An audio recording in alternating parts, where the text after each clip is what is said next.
여러분 안녕하십니까? 정권이 바뀔 때까지 날린다. 시사깡통의 핵펀치입니다.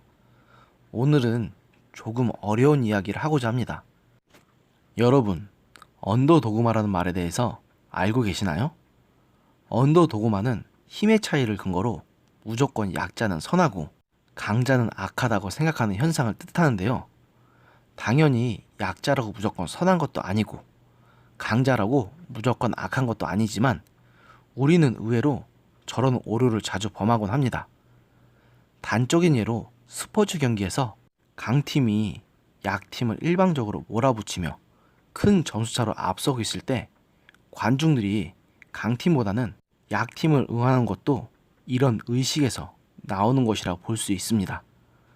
물론 강팀이 악한 것도 아니지만 약팀이 힘을 내서 싸워주기를 바라는 마음에서 저런 행동이 나온다는 점은 어느 정도 통하는 부분이 있다고 봅니다. 자, 이제 본론으로 들어가겠습니다. 여러분, 약자는 무조건 선하다고 생각하시나요? 당연히 아니라는 것을 잘 아실 것입니다.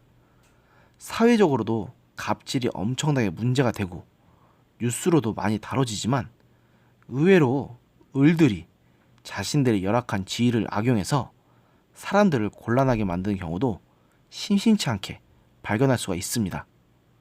대표적인 사례가 희귀병 환자라는 지위를 악용해서 기부금을 받아가면서 온갖 추악한 범죄를 저질러 왔던 어금니 아빠 이영학이 있습니다.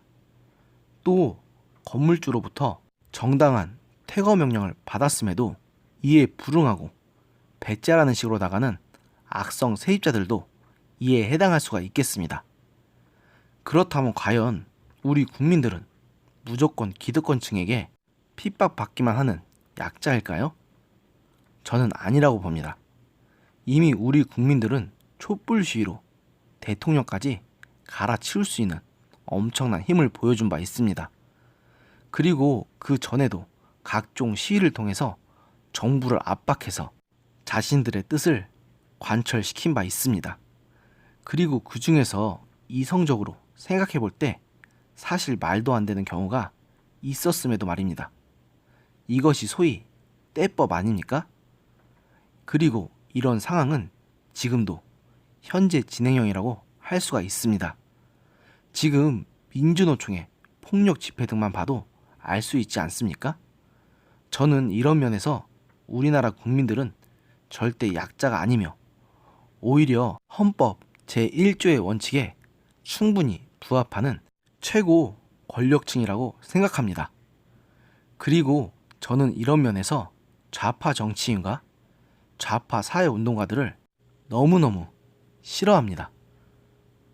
이들은 철저하게 자신들이 권력의 중심부에 서지 못하고 우파 정치인들에 의해 배척받아왔다는 식으로 프레임을 짜서 상대를 악마하고 자신들은 정의의 편인 것처럼 행세했습니다. 그리고 그들은 지금 권력의 중심부에 있습니다. 그런데 그들은 과연 정말로 정의의 편이었습니까? 아니었다는 것이 이미 명명백백하게 증명되지 않았습니까? 정작 그들이 정권을 잡고 행하는 모습은 기존의 우파 정권보다도 더 부패하고 더 무능하고 더 교활합니다.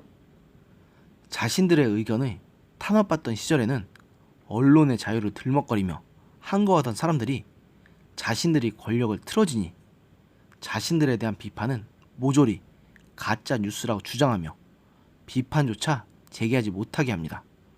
자기들 편의 시위에 대해서는 최대한 편의를 봐주면서 자신들을 비판한 자들의 시위에 대해서는 강경 대응도 불사합니다. 자기들이 중시하는 기념일에는 대통령이 무슨 일이 있어도 꼬박꼬박 찬석하면서 자기들 입맛에 맞지 않는 기념일은 아무리 중대한 기념일이라도 그냥 건너뜁니다. 우리 국민들이 언더 도그마에 빠져 우파 세력을 무조건적으로 악마화한 결과가 바로 저런 자들의 집권입니다.